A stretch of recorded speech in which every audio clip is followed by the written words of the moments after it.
వాక్య ధ్యానం నిమిత్తం ఇర్మియా రాసిన గ్రంథము 35వ అధ్యాయము దాని యొక్క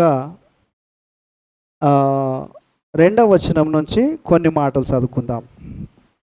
ఎవరైనా చదవండి.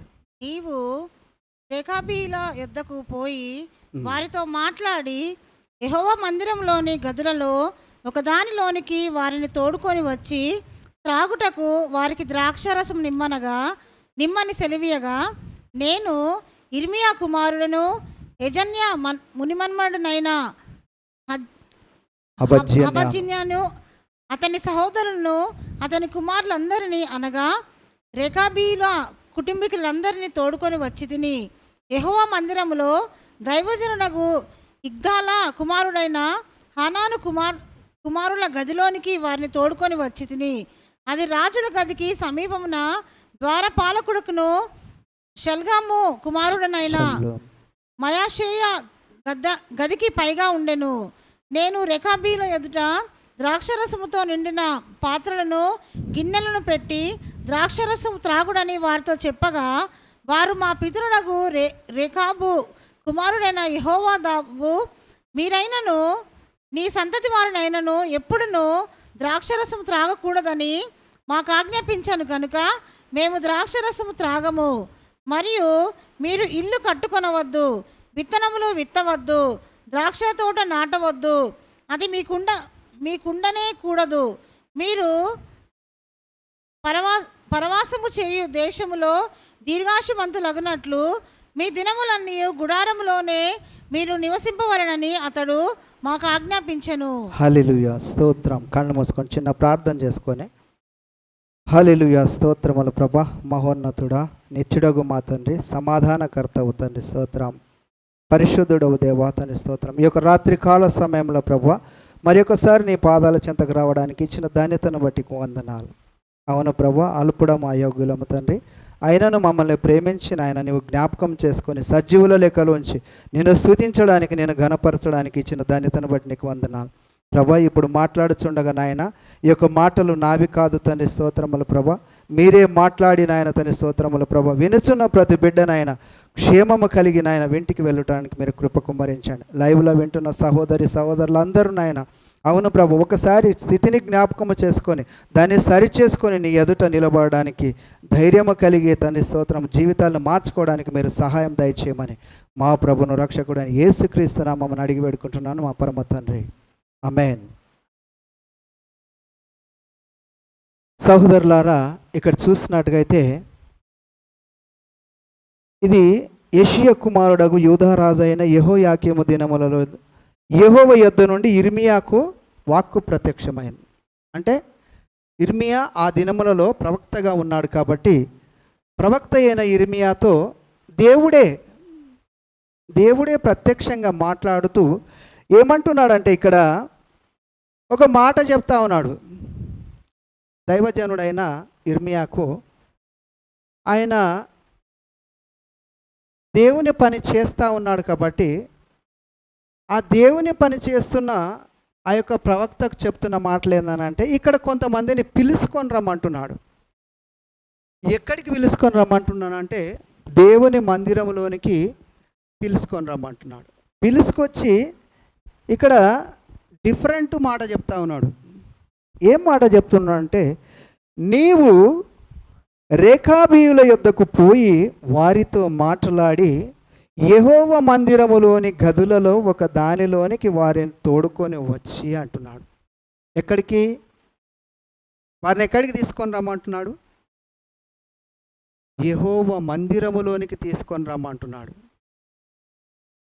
తీసుకొని వచ్చిన తర్వాత వాళ్ళతోటి ప్రార్థన చేపిమని చెప్పట్లేదు, వాళ్ళతోటి ఇంకా ఏదో మామూలుగా కార్యక్రమాలు ఏదో చేయమనట్లేదు, ఏదైనా బలి అర్పించమని చెప్పట్లేదు.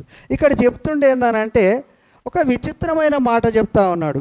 ఏమంటే, వారిని తోడుకొని వచ్చి త్రాగుటకు వారికి ద్రాక్ష రసమిమ్మని సెలవీయగా, దేవుని మందిరంలో తీసుకొచ్చేసి ఏమేమంటున్నాడు? ద్రాక్షారసం. దేవుని మందిరంలోనికి తీసుకొచ్చి ద్రాక్షారసము త్రాగడానికి ఇవ్వమని చెప్తా ఉన్నాడు. ఎందుకు చెప్తున్నాడంటే వీరు ఎట్లాంటి వారు, వీరు ఎలాంటి వారు అని వీరిని పరిశీలించడానికి దేవుడు చెప్తున్న మాటలై ఉంటున్నాయి. ఇక్కడ వెనక ఈ యొక్క ఇర్మియా గ్రంథాలు చూసినట్టుగా అయితే ఇశ్రాయేలీయుల గురించి ఆయన ఎన్నోసార్లు ఏడుస్తూ ప్రవచిస్తూ రాజులకు చెప్తా ఉన్నాడు, వారి యాజకులకు చెప్తా ఉన్నాడు, ఒరే నాయన మీరు ఆల్రెడీ పట్టబడుతున్నారు, మీరు కొట్టబడతారు, జాగ్రత్త, మీరు మళ్ళండి, దేవుని వైపు మళ్ళండి, లేదనంటే మీరు ఒక దినము బానిసత్వంలోనికి వెళుతారు, మీ పిల్లలు చంపబడతారు, మీకు ఇక్కడ అంటూ ఏ స్వాస్థ్యము ఉండదు అని ఎంతగా వారిని హెచ్చరించినా వారు విననొల్లని వారిగా ఉంటున్నారు. హల్లెలూయా. వారు విననొల్లని వారిగా ఉండి వారు ఏదైతే చేయాలనుకున్నది దేవుడు ఆశించిండో వారు చేయలేకపోయినప్పుడు అన్యులైన వీరు చూసినట్టుగా అయితే వీరి చరిత్ర, వీరు రేకాబీయులు, వీరు వాస్తవానికి ఇజ్రాయేలీయులు కారు. వీరెవరు అంటే కానానీయులు. ఈ కానానీయులు కూడా ఎప్పుడు కానానీయులుగా ఉన్నారు అని అంటే వీరి చరిత్ర చూసినట్టుగా అయితే మనకు 2వ దిన వృత్తాంతంలో, 1వ దిన వృత్తాంతంలో, అదేవిధంగా చూసినట్టుగా అయితే ఆది కాండంలో ఈ విధంగా వారి గురించి తెలియపరిచింది ఏందనంటే వీరి సంతానము చివరికి వచ్చేసరికి వీరి మూల పురుషుడైన వారు ఎవరైతే వీరికి ఆజ్ఞాపించిండ్రో యెహోనాదాబు అనే ఆయన వీరికి ఎప్పుడైతే తెలియపరిచిండో ఆ మాటను విని వీరు ఏ విధంగా ఉన్నారంటే ఇన్సుమెన్సు వాళ్ళ చరిత్ర చూస్తే ఒక 240 సంవత్సరములు వారు ఏ మాత్రము ద్రాక్షారసము కానీ ఏది ముట్టట్లేదంటారు. ఆయన వారికి ఆజ్ఞాపించిన వాళ్ళ మూల పురుషుడు అయిన వాడు వాళ్ళకి ఆజ్ఞాపించిన కారణాన్ని బట్టి వాళ్ళు ముట్టట్లేదు. కానీ ఇక్కడే దేవుడు ఏం చేస్తుండంటే ఇశ్రాయేలీయులు ఎన్నుకున్న వారిని పక్కకు నెట్టేసేసి విననొల్లని వారు కాబట్టి విననొల్లని వారికి శిక్ష విధిస్తూ అదే సమయంలో దేవుని మందిరములో ఒక పరిచర్య, ఒక యాజకత్వము చేయాలి, ఒక కార్యక్రమాలు చేయాలి. కాబట్టి వీరు విననొల్లని వారు, కానీ నా మాట విని గైకొనే వారు ఎవరన్నా ఉన్నారా అని చెప్పేసి ఆకాశం నుంచి పరిశీలించి ఇర్మియాతో చెప్తున్న మాటలు ఇవి. రేకాబీయులను తీసుకొని వచ్చి ఎక్కడ పెడుతున్నాడు ఆయన? దేవుని మందిరములోనికి తీసుకొచ్చి వాళ్ళకి ఏమయ్యో ద్రాక్షారసం త్రాగడానికి అంటున్నాడు. అప్పుడు వారేమంటున్నారో ఒక మాట చదువుదాం మనం. ద్రాక్షారసం ఏమని సెలవీయగా, నేను ఇర్మియా కుమారుడును యజన్యా మనవడునైన హబజ్జిన్యాను అతని సహోదరులను అతని కుమారులను అందరినీ అనగా రేకాబీయుల కుటుంబకులను అందరినీ తోడుకొని వచ్చి తిని యెహోవా మందిరములో దైవజనుడగు ఇద్గిల్యా కుమారుడైన హానాను కుమారుల గదిలోనికి వారిని తీసుకొని వచ్చి తిని అది రాజుల గదికి సమీపమున ద్వారపాలకుడు షల్లూము కుమారుడైన మయషేయ గదికి పైగా ఉండెను. దేవుని మందిరము అదే సమయంలో ఎక్కడ ద్వారపాలకులు, అక్కడ ద్వారపాలకులకు నిర్ణయించిన గదులున్నాయి. దేవుని మందిరంలో యాజకత్వం చేసేవారికి గదులు నిర్ణయించబడినాయి. ఆ సమయంలో ఈయన దేవుని మందిరములోనికి తీసుకెళ్ళి ఆ ప్రాంతంలో నిలబెట్టి వాళ్ళకు త్రాగడానికి ద్రాక్షారసం ఏమంటున్నాడు. కానీ వారేమంటున్నారు తెలుసా? అప్పుడు నేను రేకాబీయుల ఎదుట ద్రాక్షారసముతో నిండిన పాత్రలను గిన్నెలను పెట్టి ద్రాక్షారసము త్రాగుడని వారితో చెప్పగా, దేవుడు చెప్పిన రీతిగా ఇర్మియా తీసుకొచ్చేసి వారికి పెట్టినప్పుడు వారు ఏమంటున్నారంటే ఒక మంచి మాట ఏమంటున్నారంటే 6వ వచనము, వారు మా పితరుడగు రేకాబు కుమారుడైన యెహోనాదాబు మీరైనను మీ సంతతి వారైనను ఎప్పుడునూ ద్రాక్షారసము త్రాగకూడదని మాకు ఆజ్ఞాపించను గనక మేము ద్రాక్షారసము త్రాగము. హల్లెలూయా, హల్లెలూయా. ఇక్కడ వారి పితరుడైన వారి పితరుడైన యెహోనాదాబు ఏదైతే ఆజ్ఞాపించిండో ఆ మాటకి వారు జవదాటకుండా వారు ఎన్నటికీ మేము తాగము అంటున్నారు. స్తోత్రం, హల్లెలూయా. కానీ ఈరోజు రేపు చూసినట్టుగా అయితే ఇప్పుడు దేవుని ఎదుట వచ్చి అన్యజనాంగము నుంచి పిలువబడిన వారు అనేకులు లోకములో నుంచి శాపములో నుంచి విడిపించబడి వాక్యం విని దాన్ని అంగీకరించి బాప్తీసం అనే మొదటి మెట్టు ఎక్కి ఎంతసేపు ఉంటారు? నెల 2 నెలలు కూడా ఉండరు కొంతమంది అయితే.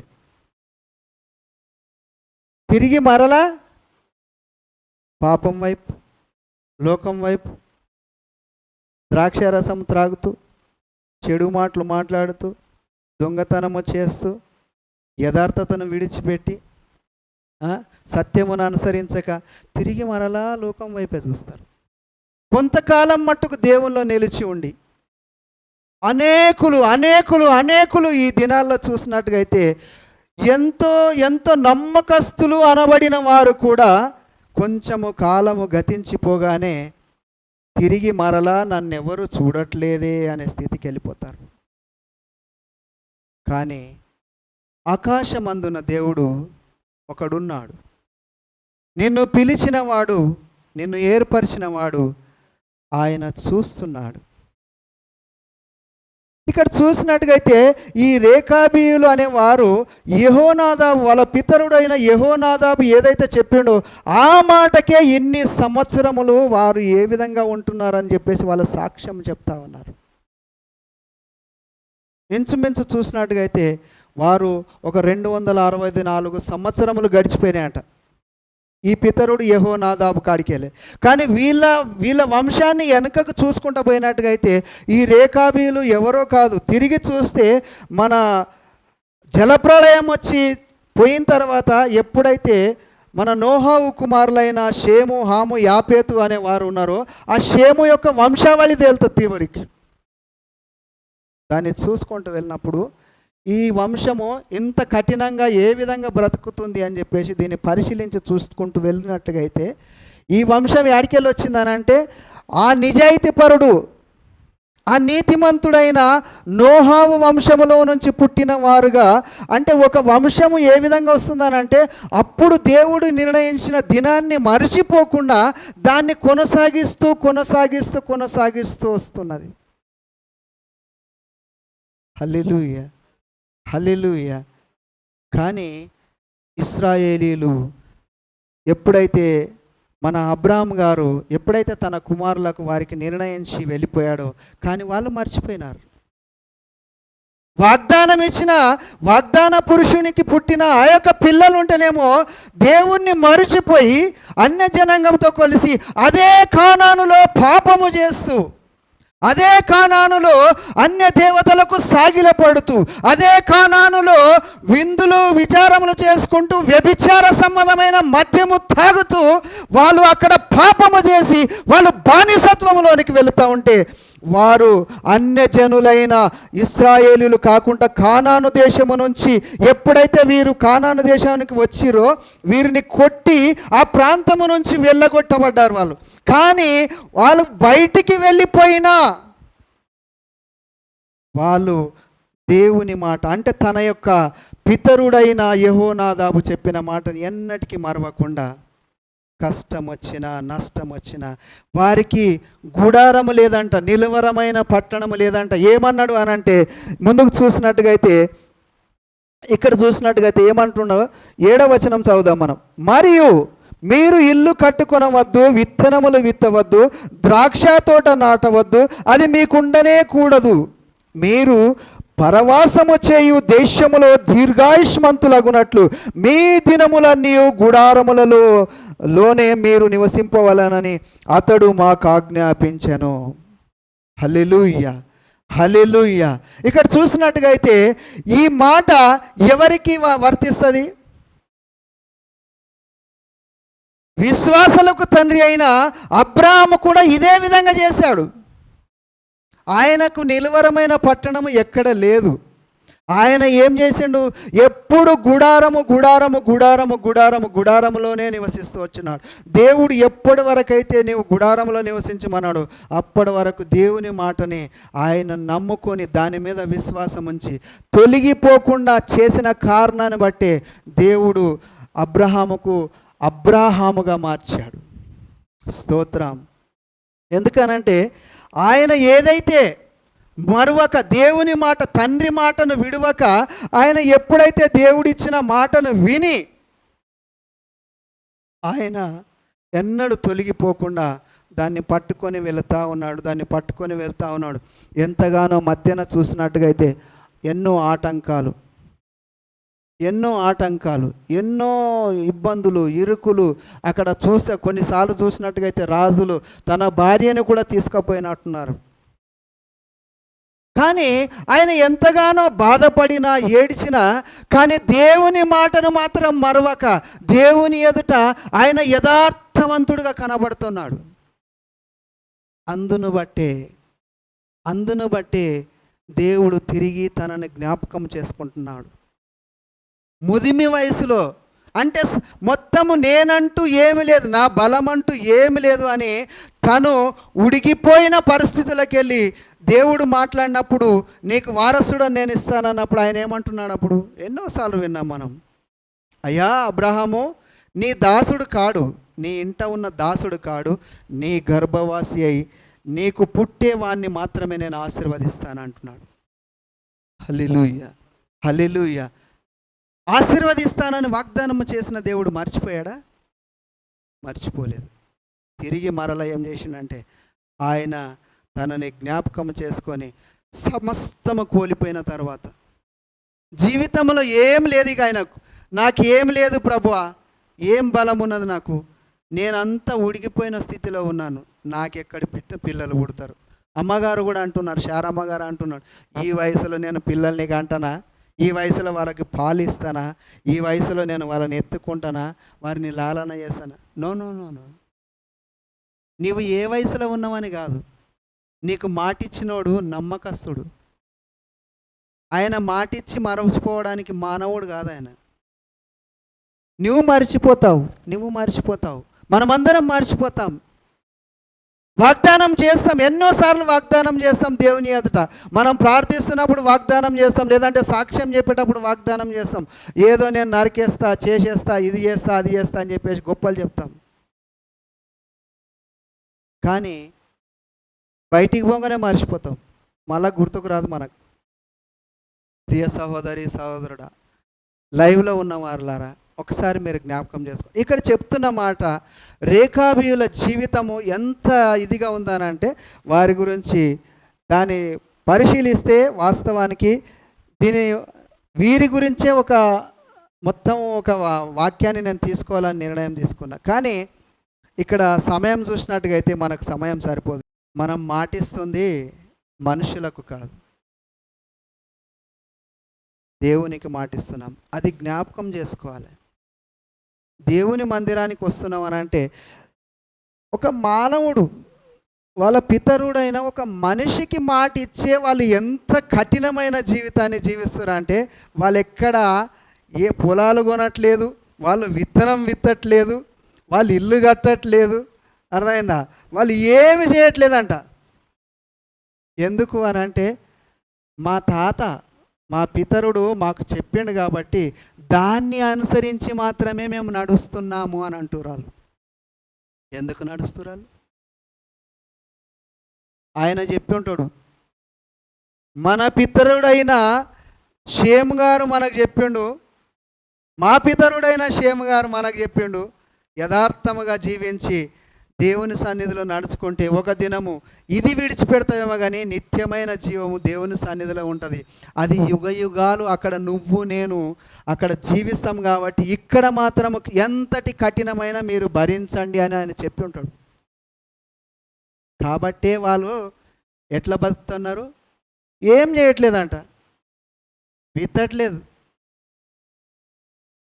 పోయట్లేదు, కట్టట్లేదు, కానీ మాటకు కట్టుబడి నివసిస్తున్నారు. అదేవిధంగా చూద్దాం ఇంకొక మాట, చూసినట్టుగైతే 9వ మాట చదువుదాం, త్వరగా ముందుకెళ్దాం. మా తండ్రి అయిన యెహోనాదాబు మాకు ఆజ్ఞాపించిన సమస్తమును బట్టి మేము విధేయులగునట్లుగా కాపురమునకును ఇండ్లు కట్టుకొనటలేదు, ద్రాక్షరసమును గాని పొలములోని సంపాదించటలేదు, విత్తనమైనను చల్లుటలేదు, గుడారంలోనే నివసించుచున్నాము. ఆమేన్. ఇక్కడ వాళ్ళు ఎంత ధైర్యంగా చెప్తున్నారు అంటే ఇర్మియాకు, మా తండ్రి అయిన యెహోనాదాబు మాకు ఆజ్ఞాపించిన సమస్తమును బట్టి విధేయుల మగునట్లుగా కాపురమునకు ఇండ్లు కట్టుకొనుటలేదు, ద్రాక్షారస వనములు కానీ పొనములు కానీ సంపాదించుటలేదు, విత్తనమైనను చల్లుటలేదు, గుడారములలోనే నివసించుచున్నాము అని చెప్తా ఉన్నారు ఇర్మియా గారికి. మందు తీసుకొచ్చి ముంగట పెడితే ఈ పొద్దురేపు ఏం చేస్తారని అంటే, చికెను ఇంత ముక్క ఇంత మందు ఉన్నదనుకో అన్నీ మర్చిపోయేస్తారు. ఈ పొద్దురేపు అనేక సంఘాల్లో అవి జరుగుతున్నాయి. వాటి గురించి మనకు అవసరం లేదు, ఎందుకంటే మనం తీర్పు తీర్చేవారం కాదు, మనం తీర్పుకు లోను కావద్దు, మనకు అవసరం లేదు అవన్నీ. కానీ ఒక్కోసారి అనిపిస్తూ ఉంటుంది అనమాట. అనేకులు ఏ పరిస్థితిలో చూసినా ఎన్నోసార్లు ఎక్కడో ఎన్ని చూసినా ఎక్కడ చూసినా ఈరోజు పడిపోయిన స్థితి, జారిపోయిన స్థితి, మాట ఇచ్చి పడిపోయిన స్థితి. ఎందరో లోకములు ఎట్లున్నారనంటే, అసలు సంఘాలలో ఎంత సత్యమో మాదే అని చెప్పేసి సంకలు గుద్దుకున్న చూసి అక్కడ బయటికి చూస్తే అది ఏమంటారు చూడు, నున్నటి కొండ అది నునుపుగా కనబడుతుంది, దూరపు కొండ నునుపుగా కనబడుతుంది అన్నట్టు. అక్కడ మనం దూరం నుంచి చూసినప్పుడు ఎట్లా కనబడుతుంది అంటే అది ఇక ఇదే పరిశుద్ధమైన స్థలం అన్నట్టు కనబడుతుంది. కానీ పరిశీలించి చూస్తే అప్పుడు తెలుస్తుంది, ఇక్కడ దేవుడే పరిశీలిస్తూ ఉన్నాడు వీరని, రేఖావీయులని. వీరు ఎలాంటి వారు? మాటకు కట్టుబడి ఉన్నవారు. అంటే ఒక మనిషి మాటకు కట్టుబడి వారి జీవితాంతము, వారి తరతరములు గడిచిపోతున్నాయి, కానీ ఆ మాటని వారు ఎన్నడూ కూడా దాన్ని తృణీకరించకుండా వారి పిల్లలైనా వాళ్ళ భార్యలైనా వాళ్ళైనా ఎవరైనా ద్రాక్షారసం ముట్టట్లేదు, భూములు కొనట్లేదు, పొలములు పండించట్లేదు, ద్రాక్షారసము త్రాగట్లేదు. అంటే ఆయన చెప్పిన మాటను తూచ తప్పకుండా వారు జీవిస్తున్న కారణాన్ని బట్టి దేవుని మందిరములోనికి వారు తేబడ్డారు. హల్లెలూయా. దేవుని మందిరంలోనికి ఇశ్రాయేలేమో అక్కడనేమో వాళ్ళు శపించబడి వారు కొట్టబడి వారి గురించి చూసినట్టుగా అయితే వెనక అధ్యాయాలలో చూసినట్టుగా అయితే ఘోరమైన పరిస్థితులు ఉంటాయి. కానీ వీరికి మాత్రము దేవుని మందిరంలోనికి పిలిచి గొప్ప ఆధిక్యం ఇచ్చి వీరితోటి యాజకత్వం చేపిస్తుండు ముందుకెళ్ళినట్టుగా అయితే. దేవుడే యెహోవానైన నేనే ఆజ్ఞాపిస్తున్నాను, వీరు నా ఆవరణములో యాజకత్వము చేయుటకు వారిని నియమించమని చెప్తా ఉన్నాను. ఎంత గొప్ప ధన్యత చూడండి. అల్పులైన వారు కానానీయులు అని అంటేనే వారు వ్యభిచార సంబంధులు అని అంటాం మనం. అది శపించబడింది కాబట్టే దాని మీదకి దేవుడు ఉగ్రత తీసుకొచ్చేసి అక్కడ ఉన్న వారిని అందరినీ ఎల్లగొట్టి దాన్ని పరిశుభ్రపరిచినాకనే కానాన్ దేశాన్ని వీళ్ళకి అప్పచెప్పిండి, ఇశ్రాయేళ్లకు కదా. అక్కడ నివసిస్తున్న వాళ్ళు అందరూ అనేకులు ఎట్లా ఉన్నారు? పాపపు మత్తులో వాళ్ళు చూసినట్టుగా అయితే మోషే గారి మామగారు కూడా ఆయన మిద్యాను ప్రాంతం ఎక్కడో లేదు, కానాన్లో ఉంది. మిద్యానీయుడు శారమ్మ గారు చూసినట్టుగా అయితే అబ్రహాం గారి భార్య కెతురా గారు ఎవరైతే ఉన్నారో కెతురా గారు కూడా కానానీయురాలు ఆమె. అంటే ఈ విధంగా ఇక్కడ చూసినట్టుగా అయితే అదే ప్రాంతంలో చూసినట్టుగా అయితే ఒక దిక్కు మంచిగా ఉంది, ఒక దిక్కు చెడ్డగా ఉంది. రెండు నీ ఎదుట ఉన్నాయి, నీవేది దాన్ని నువ్వు తీసుకుంటే అదే వస్తుంది. ఇది కూడా అదే విధంగా ఉన్నది. దేవుని సన్నిధిలో ఈ యొక్క వాక్యము కూడా అదే విధంగా ఉంది. నీకు ఎన్నోసార్లు హెచ్చరిస్తూ ఉంది, నేను ఎన్నోసార్లు నిన్ను త్వరపెడతా ఉన్నది, ఎన్నోసార్లు నువ్వు పడిపోయిన పరిస్థితుల్లో నుంచి నీకు లేవని ఎడుతుంది, నువ్వు జారిపోతే నీకు మళ్ళీ తిరిగి లేవని ఎత్తా ఉంది. కానీ నువ్వు గుర్తించవు, నేను గుర్తించాను.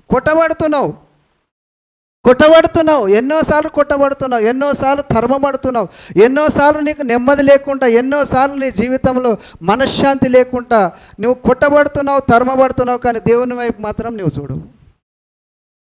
నువ్వెక్కడ చూస్తావు అని అంటే ఇటువైపు అటువైపు, ఇటువైపు అటువైపు. నువ్వు చూడాల్సింది ఇటువైపు అటువైపు కాదు, దేవుని వైపు. హల్లెలూయా, హల్లెలూయా. ఎందుకనంటే ఇశ్రాయేలును కూడా దేవుడు వాగ్దానం చేసి అబ్రహాముకు నా కానాన్ దేశం మీ పిల్లలకి ఇస్తానన్నాడు. కానీ ఏమైపోయింది? 430 సంవత్సరాలు బానిసత్వంలోకి వెళ్ళిపోయిన వాళ్ళు. బానిసత్వంలోనికి వెళ్ళినా అక్కడి నుంచి విడిపించినప్పుడు కూడా వాళ్ళు ఎంతగానో అంటే వారు తొక్కబడి వాళ్ళకి ఏమైపోయిందని అంటే లాస్ట్కు పని చేయడానికి కూడా వాళ్ళకు శాతనైతే లేదు. ఇక పని చేయడానికి వాళ్ళకు చేతన కాకుండా వాళ్ళు తొక్కబడుతున్నప్పుడు అప్పుడు దేవుణ్ణి అడుగుతూ ఉన్నారు. ఏమని అంటే, అయ్యో మమ్మల్ని మర్చిపోయినవా అని చెప్పేసి వారు ప్రార్థించడం మొదలుపెట్టి ఏడుస్తూ ప్రార్థిస్తున్నారంటారు. ఏడుస్తూ ఉన్నారు, రాత్రి పగలు ఏడుస్తూనే ఉన్నారు, ప్రార్థిస్తూనే ఉన్నారు. ఆకాశం వైపు, అయ్యా మమ్మల్ని బ్రతికించేవాడు ఎవరు లేడా, మమ్మల్ని విడిపించేవారు ఎవరు లేరా అని చెప్పేసి ఆ కష్టాలు, ఆ మొత్తం కష్టాలు, ఈ లోక సంబంధమైన విషయాలు అన్నిట్లో పట్టి పీడించి వాళ్ళని పిండేస్తున్నప్పుడు అప్పుడు తెలిసి వస్తుంది దేవుని విలువ. అప్పుడు ఆకాశం వైపు వాళ్ళ చేతులు ఎత్తి పిలుస్తూ ఉన్నారు, ప్రభువా మమ్మల్ని రక్షించేవాడు లేడా అని అన్నప్పుడు తిరిగి మరలా జ్ఞాపకం చేసుకున్నాడు దేవుడు. అవును, నా కోసం వాళ్ళు ఏడుస్తున్నారు కదా, నేను వీళ్ళని బట్టి కాదు కానీ అబ్రహాముకు నేను వాగ్దానం చేశానే, అబ్రాహాముని తీసుకొచ్చేసి అబ్రహాముగా మార్చి ఆశీర్వదించి నేనే కదా వాళ్ళని సృష్టించిన వాడిని, మరి నేనెట్లా మరుచుతును అని చెప్పేసి తిరిగి మరలా వారి మీద జాలిపడి వారిని తిరిగి మరలా నడిపిస్తున్నాడు. నడిపించిన వారు ఎన్నో రోజులు దేవుని సన్నిధిలో ఉండలేదు. మనం చూస్తాం కానాను దేశంకి వెళ్ళిన తర్వాత కూడా, ఆ యొక్క కానానులో ప్రవేశించిన తర్వాత కూడా యెహోషువ నడిపిస్తున్నప్పుడు మాటికి పడిపోతారు. అక్కడ జయం రాగానే సంతోషిస్తారు, మళ్ళీ ఇక్కడ కొంచెం నెమ్మది కలగానే మళ్ళా పడిపోతూ ఉంటారు. కానీ మన జీవితాలు అలాగా ఉండకుండా మనం జ్ఞాపకం చేసుకుందాం. ఎందుకనంటే ఒక మనిషికి ఇచ్చిన మాటకే వీళ్ళు ఇంతగా వాళ్ళు ఆ మాట మీద నిలబడ్డారు అని అంటే, మరి సృష్టికర్త అయిన దేవునికి నువ్వు నేను మాట ఇచ్చాం కదా. మాట ఇచ్చిరా మీరు? ఏమన్నా మాట ఇచ్చిరా? దేవునికి ఏమన్నా మాట ఇచ్చిరా ఏనాడని? జ్ఞాపకం చేసుకోండి. మాట ఇచ్చి నువ్వు మర్చిపోయినావేమో కానీ దేవుడు జ్ఞాపకం చేసుకున్నాడు, ఆయన జ్ఞాపకం ఉంచుకున్నాడు. అందుకనే నువ్వు కొట్టబడతావు. నువ్వు మర్చిపోయిన కారణాన్ని బట్టే నువ్వు ఎక్కడ మర్చిపోయినావో అది గుర్తొచ్చేంత వరకు కొడుతుంటాడు దేవుడు. ఎందుకనంటే నీకు దెబ్బ కొడితే కానీ, నీ వీపు మీద దెబ్బ పడితే కానీ నీకేం తెలియదు, ఆ యొక్క భారం తెలియదు. దెబ్బ పడ్డదనుకో అమ్మ అంటావు. అంటే నీవు అమ్మని మరిచిపోయిన పరిస్థితిలోనికి వెళ్ళినప్పుడు నీ ఈపు మీద దెబ్బ పడగానే ఎట్లయితే అమ్మ అని అరుస్తావో అదే పరిస్థితి దేవుడు కూడా నీకు తీసుకొస్తూ ఉంటాడు. నీకైనా నాకైనా ప్రతి ఒక్కరికి మరిచిపోవడానికి, నువ్వు మరిచిపోయినప్పుడు, నీవు కొట్టబడుతున్నప్పుడు ఇశ్రాయేలీలు ఏ విధంగా అయితే మొరపెట్టిరో అదే విధంగా మనం మొరపెట్టినట్లు ఖచ్చితంగా దేవుడు మనల్ని ఆదరిస్తాడు. కాబట్టి మనం జ్ఞాపకం చేసుకోవాలి. ఇంకో చిన్న మాట చూద్దాం. వీళ్ళు ఏ విధంగా చేశారో చిన్నగా చెప్పాను. అదే విధంగా చూసినట్టుగా అయితే ఇంకొక మాట చూసుకుందాం మనం. నెహెమ్యా గ్రంథము, అక్కడ ఒక మాట ఉంటుంది. నెహెమ్యా గ్రంథము ఒక దాని 2వ అధ్యాయము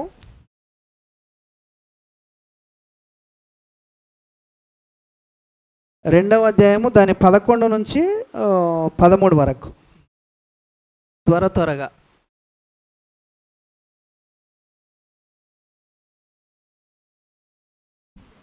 అంతట నేను యెరూషలేమునకు వచ్చి 3 దినములు అక్కడనే ఉండి రాత్రి యందు నేనును నాతో కూడానున్న కొందరును లేచితిమి. యెరూషలేమును గూర్చి దేవుడు నా హృదయమందు పుట్టించిన ఆలోచనను నేనెవరితోనైనాను చెప్పలేదు, మరియు నేను ఎక్కియున్న పశువుకు తప్ప మరి ఏ పశువును నా యొద్ద ఉండలేదు. నేను రాత్రి కాలమందు లోయ ద్వారము గుండా భుజంగపు బావి ఎదుటకు పెంట ద్వారము దగ్గరకు పోయి పడద్రోయబడిన యెరూషలేము యొక్క ప్రాకారములను చూడగా దాని గుమ్మములు అగ్ని చేత కాల్చబడి ఉండెను. హల్లెలూయా, హల్లెలూయా. ఇక్కడ ఇంతవరకు మనం మాట్లాడింది ఒక మాట ఇచ్చి, అంటే తన పితరుడైన మాట చెప్పినందుకు ఆ మాటకు లోబడిన వారు. యేసుక్రీస్తు కూడా తండ్రికి మాట ఇచ్చి, ఎవరు వెళ్తారు నా నిమిత్తము ఈ లోకములో పాపాలను రక్షించడానికంటే నేనున్నాను తండ్రి నన్ను పంపు అని చెప్పినప్పుడు, ఈ లోకానికి శరీరధారిగా పంపించినప్పుడు ఆయన కూడా ఎన్నడూ దేవుని మాట, తండ్రి యొక్క మాటను జవదాటలేడు. కొట్టబడ్డా, చంపబడ్డా, చీల్చబడ్డా, సమాధి చేయబడ్డా, ఆయన మాత్రము ఆ యొక్క దేవుని యొక్క మాటకు ఏ మాత్రము ఆయన దాన్ని తొలగిపోకుండా తండ్రి యొక్క మాటకు లోబడి జీవించి ఆయన మాదిరి చూపించి చనిపోయి తిరిగి లేచి దేవుని సన్నిధిలో ఆసీనుడై ఉన్నాడు. రేకాబీయులు ఏ విధంగా అయితే వారు తన పితరుడైన మాట చొప్పున నడుస్తూ నడుస్తూ నడుస్తూ దేవుని సన్నిధికి చేరినప్పుడు కూడా వారి సాక్ష్యం ఎట్లుంది? దేవుని మందిరంలోనికి వారిని తీసుకొచ్చి చెప్పినప్పుడు వాళ్ళ సాక్ష్యం ఎట్లుంది? మా పితరుడు మాకు చెప్పింది మేము చేస్తున్నాం కాబట్టి మేమెన్నడూ త్రాగం. అక్కడ వారు చేసిన విధంగా ఇక్కడ కుమారుడైన యేసుక్రీస్తు కూడా అదే విధంగా చేశాడు. ఇక్కడ ఏం జరుగుతుందనంటే, మనము నెహెమ్యా గురించి అనేక మార్లు విన్నాం. నెహెమ్యా గారు ఏం చేసేవారు? అస్తరశస్సు రాజు చేతి కింద ఆయన పానదాయకుడు ఆయన ఉండేవాడు. ఆ విధంగా ఆయన యొక్క స్టోరీ అనేక మార్లు విన్నాం. కానీ ఇక్కడ చూసినట్టుగా అయితే ఇక్కడ ఒక మాట చెప్తా ఉన్నాడు. ఆయన ఏం చేసిందంటే, వచ్చిన తర్వాత ఆయన అక్కడ ఏం చేసిండు? రాజు దగ్గర సమస్తము అధికారము తీసుకొని వచ్చి ఏం చేస్తున్నాడంటే, కట్టడానికి ముందు యెరూషలేము ప్రాకారంలోనికి వచ్చిన తర్వాత ఆయన కట్టడానికే వచ్చాడు. కట్టడానికి వచ్చిన తర్వాత ఆయన చేస్తున్న పని ఏంటనంటే, రాత్రి అందు 12వ వచనం చూద్దాం. అప్పటికి అక్కడ యెరూషలేముకు వచ్చిన తర్వాత 3 దినాలు అయిందనట. 3 దినాలు అయిన తర్వాత ఏం చేస్తున్నాడంటే, అప్పుడు రాత్రి అందు నేనును నాతో కూడానున్న కొందరు లేచితిమి కానీ ఏమైంది? ఇక్కడ లేచితిమి కానీ యెరూషలేమును గూర్చి దేవుడు నా హృదయమందు పుట్టించిన ఆలోచనను నేనెవరితోనైనను చెప్పలేదు. లేవడానికి లేచిర్రు కానీ నెహెమ్యా గారు ఒంటరిగా వెళుతూ ఉన్నారు. యెరూషలేము ప్రాకారం గురించి నెహెమ్యా గారితో దేవుడు చెప్పిన మాటను ఆయన జ్ఞాపకము చేసుకొని ఎవ్వరిని పిలవలేదు. నువ్వురా నాయంబడి అని చెప్పేసి రాత్రికాల సమయంలో అంటున్నాడు. అక్కడ రాత్రికాల సమయంలో ఒంటరిగా లేచి తాను ఎక్కిపోయిన గాడిద తప్ప తనతో పాటు ఎవ్వరు లేరంట. తనతో పాటు ఖాళీ ఆ గాడిద మీద ఎక్కిండు. ఆ రాత్రికాల సమయంలో వెళ్ళి ఏం చేస్తుండంటే ఆ యొక్క యెరూషలేము ప్రాకారం అంతటిని పరిశీలించి చూస్తూ ఉన్నాడంట. ఎక్కడెక్కడ ఏమైంది అని అది చూస్తున్నప్పుడు ముంగడికి చూస్తే ప్రతి ఒక్క గుమ్మముని పరిశీలించిండట. ఆయన అన్నీ తిరిగి చూసిండట. చూసి తిరిగి మరలా ఎవ్వరు లేవక ముందే మళ్ళీ అక్కడికి వచ్చిండట. ఎందుకు అనంటే, దేవుడు తనకు ఆలోచన ఇచ్చింది ఏదైతే ఉందో ఆ ఆలోచన ప్రకారముగా కట్టడానికి సిద్ధపడ్డవాడు ఆయన. హల్లెలూయా, హల్లెలూయా. ఎందుకనంటే అక్కడ చూసినట్టుగా అయితే ఒక మాటకు లోబడిన వారు, ఇక్కడ చూసినట్టుగా అయితే దేవుని మాటకు కట్టుబడి దేవుని మాటకు లోబడి కట్టే పరిస్థితి. అక్కడ ఉంటేనేమో నువ్వు నేను మాట ఇచ్చి దేవుని సన్నిధిలో ఏ విధంగా ఉన్నామో అది చూపించడానికి మాదిరికరంగా దాన్ని పెట్టి ఇక్కడ నెహెమ్యా గారితో చెప్పిన మాటలు ఏవైతే ఉన్నాయో ఈ మాటలు మనం చూసుకున్నట్టుగా అయితే ఒంటరిగా వెళుతున్నాడంట. రాత్రికాల సమయంలో గాడిద మీద ఎక్కి ఒంటరిగా వెళ్ళి ఆయన ఏమేమి చూస్తున్నాడంటే, నేను రాత్రికాలమందు లోయ ద్వారము గుండా భుజంగపు బావి ఎదుటికి పెంట ద్వారము దగ్గరకు పోయి పడద్రోయబడిన యెరూషలేము యొక్క ప్రాకారములను చూడగా దాని గుమ్మములు అగ్ని చేత కాల్చబడి ఉండెను. ఇక్కడ చూసినట్టుగా అయితే తర్వాత బుగ్గ గుమ్మమున కంటడు. తర్వాత రాత్రి అందు మడుగు దగ్గరికి పోయి ప్రాకారమును చూచిన మీదట నేను వెనుకకు మరలి లోయ గుమ్మంలో పడి తిరిగి వచ్చి తిని అని అంటాడు. అక్కడ తిరిగి వచ్చి ఆయన ఏం చేస్తున్నాడు అంటే పడిపోయింది కట్టడానికి వెళ్ళాడు ఆయన. హల్లెలూయా. ఆయన ఎక్కడికి వెళ్ళాడు? పడిపోయింది కట్టడానికి వెళ్ళాడు. చూసినట్టుగా అయితే మనం మొట్టమొదటిగా చూసినట్టుగా అయితే యెరూషలేము నుంచి ఇద్దరు మనుషులు వచ్చి ఆయనకు చెప్పగానే ఆయన బాధపడి ఉపవాసం ఉండి దేవుని ఎదుట ఏడ్చిండంట. ఆయన అంగలార్చిండంట. ఏడ్చి ముఖమంతా వికారం అయిపోయేసేసి రాజు దగ్గరికి పోయినప్పుడు నీవు క్షేమముగా ఉన్నావా, నీకు ఆరోగ్యం మంచిగా ఉందా, మరి ఎందుకు ఇట్లా ఉన్నావు అని చెప్పేసి ఆ రాజు గ్రహించి అడిగినప్పుడు ఆయన ఏమన్నాడంటే పడిపోయిన ప్రాకారం నాది యొక్క యెరూషలేము ప్రాకారములు కాల్చబడ్డాయంట. యెరూషలేము కూల్చివేయబడ్డదంట. దాని మొత్తం నేలమట్టం అయిపోయిందంట. నా దేశంలో నా ప్రజలు చచ్చిపోయారు, నా రాజ్యం పాడైపోయింది, నా జనులంతా విచ్చలవిడి ఎక్కడికి వెళ్ళిపోయినారు, దేశం కానీ దేశంలోనికి వెళ్ళిపోయారు. కాబట్టి నేను ఏమి చేయాలి అని చెప్పేసి నేను ఏడిచిన అయ్యా అని చెప్పేసి అన్నప్పుడు మరి నీకేం కావాలి అని అడిగాడు. అప్పుడు ఏమన్నాడు ఆయన, అయ్యా నాకు కొంచెం నువ్వు సమయం ఇచ్చి నాకు పంపించినట్టుగా అయితే పడిపోయిన యొక్క ప్రాకారం నేను కట్టుకుంటా అని అక్కడ తాకీదులు రాపించుకొని తిరిగి మరలా కొంచెం సైన్యాన్ని తీసుకొని అదేవిధంగా పనిచేసే వారిని తీసుకొని అప్పుడు ఇశ్రాయేళ్ల దగ్గరికి పోయినప్పుడు యూదులైన వారు ఇశ్రాయేల్ వారు కొంతమంది అక్కడ ఉన్న ప్రాంతంలో ఉన్నవారు వాళ్ళు మేము కూడా వస్తాము అని యథార్థంగా వాళ్ళు ఒప్పుకొని ఆయనతో పాటు నడిచి వచ్చినప్పుడు కట్టడానికి సిద్ధపడ్డ ఆయన వచ్చి యెరూషలేములో 3 దినాలు అయిందంట. 3 దినాలు అయిన తర్వాత ఆయన ఏం చేస్తా ఉన్నాడు? రాత్రికాల సమయమందు లేచి దాన్ని పరిశీలించడానికి వెళ్తా ఉన్నాడు. హల్లెలూయా. పరిశీలించడానికి వెళ్ళి ప్రతి ఒక్కటి చూసి ఆయన తిరిగి వచ్చి కట్టడానికి సిద్ధపడ్డప్పుడు మనకు అనేక విషయాలు తెలుసు. ఆయన కడుతున్నప్పుడు కూడా సన్బల్లట్టు టోబీ అలాంటివి అంటే లోక సంబంధులు వాళ్ళు ఏ విధంగా అంటే దాన్ని కట్టకుండా ఆటంకించడానికి వాళ్ళు ఎంతగానో ప్రయత్నం చేస్తూ ఉన్నారు అక్కడ. కానీ ఆయన సిద్ధపాటు కలిగిన మనస్సు ఆయనకు తోడుగా ఉన్నది కాబట్టి, దేవుని ఆత్మ ఆయనకు తోడుగా ఉన్నది కాబట్టి పడిపోయిన ప్రాకారముని కట్టడానికి ఆయన దేవుడు ఆయనకు శక్తినిచ్చి ఒక చేతిలో ఖడ్గం పట్టుకొని ఒక చేతిలో విటికే పట్టుకొనేసేసి ఆ ప్రాకారాన్ని కడతా ఉన్నారు. హల్లెలూయా.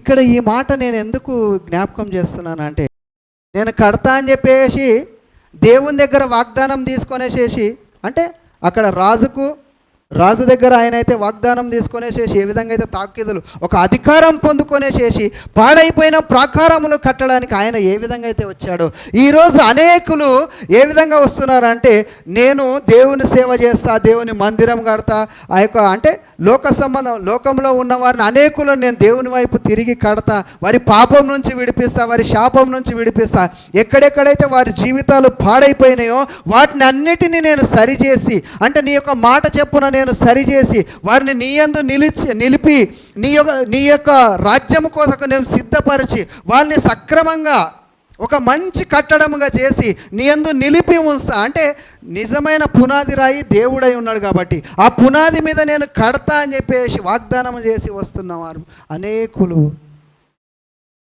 కడుతురా? కట్టలేరు.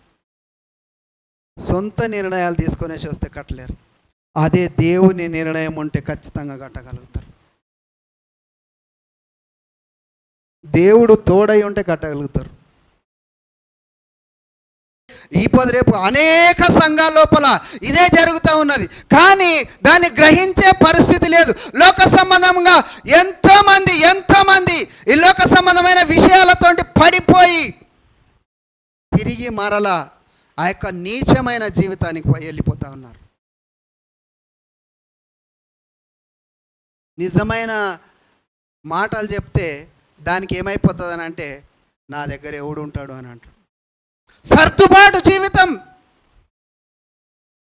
అదే నెహెమ్యా గారు సన్బల్లటు టోబియాతో సర్దుబాటు చేసినట్టుగా అయితే ఆయన కట్టేవాడు కాదు, ఆ ప్రకారాన్ని ముగించేవాడు కాడు.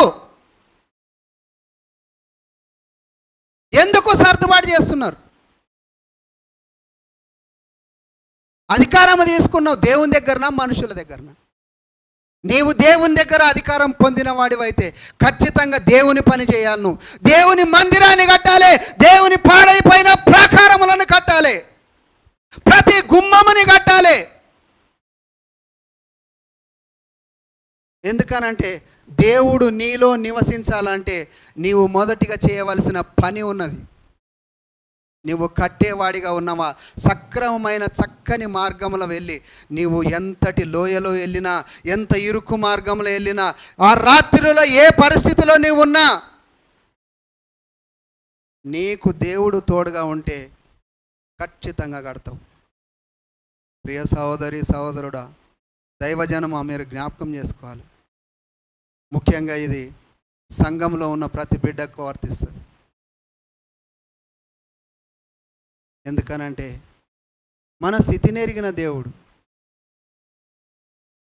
నీవు, నేను, మేము, మనమందరము ఎక్కడెక్కడ పడిపోయినామో నీకు కనిపించకపోవచ్చు, కానీ ఆ దేవునికి కనబడుతుంది. ఆ దేవుడు దుఃఖపడతాడు.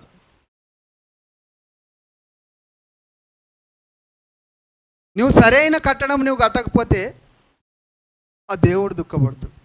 ఆ దేవుడు చూస్తూ ఉన్నాడు, నిన్ను చూస్తూ ఉన్నాడు, నన్ను చూస్తూ ఉన్నాడు, ప్రతి ఒక్కరిని చూస్తూ ఉన్నాడు. చివరిగా నేను చెప్పేది ఒకటే, ఎవ్వరికి వారు లేవడానికి ప్రయత్నం చేస్తేనే పడిపోయిన స్థితిలో నుంచి లేస్తారు, పాడైపోయిన పరిస్థితి నుంచి నిలబడతారు. ఎక్కడైతే పడిపోయిన ప్రాకారం ఉన్నదో దాన్ని కట్టుకుంటారు. అది దేవుని చేతనవుతుంది. సర్వశక్తుడైన ఆ యొక్క దేవుని ఎదుట నువ్వు అడిగినట్టుగా అయితే, అవును ప్రభువా, యథార్థమైన మనసు కలిగి, ప్రభువా నేను ఈరోజు పడిపోయిన స్థితిలో ఉన్నా, నా స్థితి ఈ విధంగా ఉంది, నేను ఎక్కడెక్కడ పడిపోయానో నీకు తెలుసు. ఏ మనుషునికి అది కనబడదు, కానీ నా హృదయాంతరంగాన్ని నీవు ఎరిగిన దేవుడు కాబట్టి, నీవు పరిశీలిస్తున్నవాడవు, నీవు చూచేవాడవు కాబట్టి నన్ను ఒక్కసారి పరిశీలించి సరిచేయి ప్రభు అని చెప్పేసి నువ్వు నేను మనమందరం అడిగినట్టుగైతే దేవుడు ఖచ్చితంగా ఎవరికి వారి దేవుడు బలమిచ్చి నిలబెడతాడు. అందుకనే ఈరోజు కూడా నేను 2 మాటలు చెప్పిన, మీకు 2 మాటలు మాత్రమే చెప్పిన. ఒకటి ఎవరి గురించి? మొదటి మాట ఎవరి గురించి? జర చెప్తే సంతోషిస్తా. మొదటి మాట ఎవరి గురించి చెప్పాను? యెహోనాదాబు వంశస్థులైన రేకాబీల గురించి చెప్పాను. మాట మీద నిలబడి అంతం వరకు ఒక మనిషి మాట మీద నిలబడి అంతం వరకు వారు కొట్టివేయబడిన తిరిగి మరలా ఎక్కడికి వచ్చారంటే దేవుని మందిరములోనికి తేబడ్డారు. ఎందుకు అనంటే వాళ్ళ మాట మీద నిలబడ్డారు కాబట్టి దేవుడు వారిని తిరిగి దేవుని సన్నిధిలోనికి తీసుకొచ్చాడు. అది ఒక మాటకు నిలబడే మనిషి, అది ప్రవర్తన. మనం ఏ విధంగా ఇస్తున్నాం, ఎవరికి మాట ఇచ్చినాం, ఏ విధంగా ఉంటున్నాం. దేవునికి మాట ఇచ్చినా, మనిషికి మాట ఇచ్చినా, ఇంకెవరికి మాట ఇచ్చినా నీ మాట మీద నువ్వు నిలబడే పరిస్థితి ఉంటే, ఒకరోజు నువ్వు నష్టపోయినా చూస్తాం కదా, వారిని కానాన్ నుంచి ఆల్రెడీ ఎల్లగొట్టబడ్డారు. ఇజ్రాయేలీలు వచ్చిన తర్వాత ఎల్లగొట్టబడ్డారు. కానీ వాళ్ళు ఏం చేస్తున్నారు? సంచారం చేసుకుంటూ తిరుగుతూ ఉన్నారు, కానీ ఎక్కడ భూములు కొనలే, వాళ్ళు ఎక్కడ విత్తనాలు వేయలేదు, ఎక్కడ ద్రాక్ష తోటలు నాటలే. కానీ తిరిగి దేవుడు ఏం చేసినాడంటే వారిని జ్ఞాపకం చేసుకొని విననొల్లని ప్రజలను ఎల్లగొట్టి లోకంలో ఉన్న వారిని తీసుకొచ్చేసి దేవుని మందిరంలో నిలబెట్టాడు. రెండవ మాట ఏమైంది? నెహెమ్యా గురించి. ఆయన కట్టే అధికారం పొందుకొని వచ్చినవాడు. అంటే నీవు అధికారం పొందుకొని వచ్చినప్పుడు నీ స్థితి ఏ విధంగా ఉండాలని తెలియపరుస్తున్నాడు ఇక్కడ. మొదటిగా నీవు ఏం చేయాలంటే పరిశీలించాలి, ప్రాకారమును పరిశీలించాలి, పురమును పరిశీలించాలి, గుమ్మములను పరిశీలించాలి, పాడైపోయిన స్థలములను పరిశీలించాలి, ఆ యొక్క పాడైపోయిన ఆ యొక్క పునాదులను పరిశీలించాలి. నువ్వు మొట్టమొదటిగా పరిశీలిస్తేనే కానీ నువ్వు సరిగ్గా కట్టలేవు దాన్ని. అంటే నువ్వు కట్టేవాడిగా ఉంటే ఈ విధంగా ఉండాలి. నీవు విశ్వాసిగా దేవుని సన్నిధిలో నిలబడాలనుకుంటే ఆ విధంగా ఉండాలి. రెండే మాటలు. ఏ విధంగా ఉంటావు అనేది నువ్వు నేను మనమందరం ప్రశ్నించుకుందాం. ప్రతి ఒక్క తీర్పు దినమున దేవుని ఎదుటకు ప్రతి ఒక్క ఆత్మ రాబడుతుందంట. అంటే దేవుడు సృష్టించిన ప్రతి ఆత్మ దేవుని యొద్దకు వచ్చినప్పుడు అప్పుడు చెప్తాడంట. ఎవరైతే నీతికి నిలబడి మాటకు కట్టుబడి దేవుని చిత్తానుసారంగా నడిచిరో అప్పుడు అంటాడంట, మీరు జయము పొందినవారు కాబట్టి నా కుడి పక్కన ఉన్న గొర్రెలారా మీరు ఎక్కడికి వెళ్ళండి, మీ సింహాసనాలు ఆధిష్ఠించండి. మీ సింహాసనాలు వేసి పెట్టినవి ఉన్నాయి, మీరు దేవుని సన్నిధికి వెళ్ళండి. కానీ గొర్రెగా కాకుండా నువ్వు మేకగా బతికినవా, మేకగా బతికితే అప్పుడు చెప్తుండు దేవుడు, నీకు నిత్యమైన నరకం ఉన్నది రాసిపెట్టి వెళ్ళిగా. కొట్టబడుతున్నప్పుడు, తరమబడుతున్నప్పుడు, తొక్కబడుతున్నప్పుడు అప్పుడు తెలుస్తుంది, ప్రభువా నేను పాపం చేసిన దేవుడా. అప్పటి వరకు నీవు మాత్రం అటువైపు తిరుగు, ఇప్పుడైనా తిరుగు. సమయం ఉన్నప్పుడు దేవుని యొద్దకు మనం తిరిగి ఆయన చెంత, ఆయన పాదాల చెంత మనం సాగిలపడి దేవుని ఎదుట మన పాపాలని ఒప్పుకుంటూ అదే పరిస్థితిలో మనం దేవుని ఎదుట అడుగుదాం. రండి మనం అందరం ప్రార్థన చేసుకుందాం. స్తోత్రము స్తోత్రము స్తోత్రము ప్రభువా, స్తోత్రము నాయన. పరిశుద్ధుడా పరిశుద్ధుడా పరిశుద్ధుడా పరిశుద్ధుడా, మహాగణుడా మహోన్నతుడా తండ్రి, స్తోత్రములు నాయన, స్తోత్రములు దేవా, అల్పుడన యోగ్యుడను దేవా తండ్రి. ఇప్పటి వరకు నాయన తని స్తోత్రం. అవును ప్రభ, మీరు మాట్లాడి ఉంటున్నారు తండ్రి. అవును ప్రభ, 2 మాటల చేత నాయన తని స్తోత్రములు ప్రభ. మమ్మల్ని ఒక సైడు నాయన తని స్తోత్రం ఆదరిస్తూ ఇంకో సైడు మీరు హెచ్చరిస్తున్నారు ప్రభ తని స్తోత్రం. తండ్రి, ఏ స్థితిలో ఉన్నా, ఏ విధంగా ఉన్నా తని స్తోత్రములు ప్రభ. ఒక కట్టేవారిగా ఉన్నామా, మా జీవితాలను కట్టుకుంటూ అదేవిధంగా పాడైపోయిన అవును ప్రభ, ఆ యొక్క స్థలములకు వెళ్ళి నాయన ప్రభా తని స్తోత్రం వారిని దర్శిస్తూ వారి స్థితిగతులను మేము జ్ఞాపకం చేసుకొని వారి ఎదుట మేము అడిగి తెలుసుకొని అది ఏ విధంగా జరిగింది అని ప్రభా తని స్తోత్రం ప్రతి విషయాన్ని బేరీజు వేసుకొని చక్కగా కట్టడానికి మీరు సహాయం దయచేయండి. మేము మాట ఇచ్చిన ప్రకారంగా దేవా, అవును ప్రభా, నరుల ఎదుట మేము మాట ఇవ్వలేదు ప్రభా, నీ ఎదుట మేము మాటించుంటున్నాం తండ్రి. స్తోత్రములు ప్రభా. నీ రక్షణలోనికి వచ్చినప్పుడు తండ్రి స్తోత్రములు, లోకము నుంచి పాపము నుంచి మేము విడిపించబడ్డప్పుడు నీ ఎదుట మేము ఒప్పుకున్నాం ప్రభా తని స్తోత్రములు ప్రభా. తిరిగి మరలా పాపములో శాపములో పడకుండానట్లు నాయన మా జీవితాల్ని కట్టుకోవడానికి మీరు సహాయం దయచేయండి తండ్రి. నీ చిత్తాన్ని నెరవేర్చినందుకు నీకు వందనాలు. అవును ప్రభా, లైవ్లో వింటున్న ప్రతి సహోదరి సహోదరులను మీరు జ్ఞాపకం చేసుకోనండి. ఎందుకనంటే నాయన మీరు పిలుస్తున్నారు ప్రభా. లోకములో నాయన తని స్తోత్రం అంధకారంలో చీకట్లో ఉన్నవారిని, కానీ నీతిమంతులుగా ఎవరైతే నీతికి అనుగుణంగా జీవిస్తున్నారో వారిని మీరు పిలుస్తున్నారు ప్రభా. నీ యొక్క మందిర ఆవరణంలో వారిని తిరిగి మరల కట్టడానికి మీరు పిలుస్తుండగా పని చేయవలసిన మేము తండ్రి స్తోత్రము, మేము ఏ విధంగా వారిని కట్టాలో తండ్రి స్తోత్రములు మాకు జ్ఞాపకం చేసి మమ్మల్ని నడిపించండి ప్రభా. తండ్రి, నీ చిత్తం ప్రభా. అల్పుడనైనా నన్ను జ్ఞాపకం చేసుకున్నందుకు నీకు వందనాలు. వచ్చిన ప్రతి బిడ్డనైనా ఆత్మలోనైనా వివేచన కలిగి ఈ యొక్క మాటలు నాయన అంతరంగంలో జ్ఞాపకం ఉంచుకొని నిత్యము దాన్ని జ్ఞాపకము చేసుకుంటూ, అవును ప్రభా, నీవు నాతో మాట్లాడిన మాట ఇది నాయన సత్యమైనది తండ్రి స్తోత్రం. నేను ఏ విధంగా నిలబడాలో, ఏ విధంగా కట్టబడాలో, ఏ విధంగా నీ సన్నిధిలో నిలిచి ఉండాలని దాన్ని జ్ఞాపకం చేసుకోవడానికి మీరు సహాయం దయచేయండి. రానటువంటి ప్రతి బిడ్డను మీరు జ్ఞాపకం చేసుకోనండి. అవును ప్రభా, అనారోగ్యంతో ఎవరైనా ఉన్నట్టుగా అయితే ప్రభు ప్రతి ఒక్క బిడ్డను నాయన తని స్తోత్రం ఇప్పుడే మీరు ముట్టండి నాయన తని స్తోత్రం తండ్రి. నీ వైపు మేము చేతులు ఎత్తుచున్నాం తండ్రి స్తోత్రం.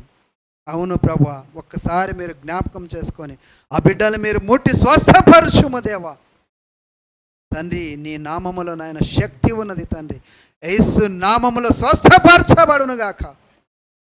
తండ్రి మేము దీవిస్తున్నాం ప్రభా. మేము చేతులెత్తుతుండగా అల్పులమైన మా చేతులను మీరు జ్ఞాపకం చేసుకొని మా స్తుతులపై మీరు ఆసీనుడై మా మాటను మీరు అంగీకరించి మా మొరను ఆలకించి ప్రభా మేము చేసే ఆర్తధ్వనిని జ్ఞాపకం చేసుకొని ప్రతి ఒక్క కార్యమును మీరు సఫలపరచండి నాయన. తండ్రి మీరు మాట్లాడిన ప్రతి మాటను బట్టి నీకు వందనాలు. అవును ప్రభా, నా నోటుకు నాయన తని స్తోత్రములు చిక్కము వేసి నాయన నీవు మాట్లాడి నాయన తని స్తోత్రములు మాతో మీరు అందరూ నాయన తని స్తోత్రం అందరితో మీరు మాట్లాడి నాయన తని స్తోత్రములు ప్రభా. ఇప్పటి వరకు నాయన తని స్తోత్రం నడిపించిన విధానాన్ని బట్టి నీకు వందనాలు ప్రభా. వచ్చిన ప్రతి బిడ్డను జ్ఞాపకం చేసుకొని ప్రభా ప్రతి ఒక్కరూ నాయన ఆత్మయందు నాయన వివేక జ్ఞానము కలిగి వెళ్ళటకు మీరు సహాయం దయచేయండి. నీ చిత్తమైతే నాయన ఈ దినము నాయన ఇలాంటి దినం మరి ఒకసారి మాకు కల్పించి నీ సన్నిధిలో నాయన నీ పాదాల ఎదుట సాగిలపడడానికి కృప కుమ్మరించమని మా ప్రభును రక్షకుడైన యేసుక్రీస్తు నామమున అడిగి వేడుకుంటున్నాను మా పరమ తండ్రి. Amen, amen, amen. అందరికీ ప్రైజ్ లార్డ్.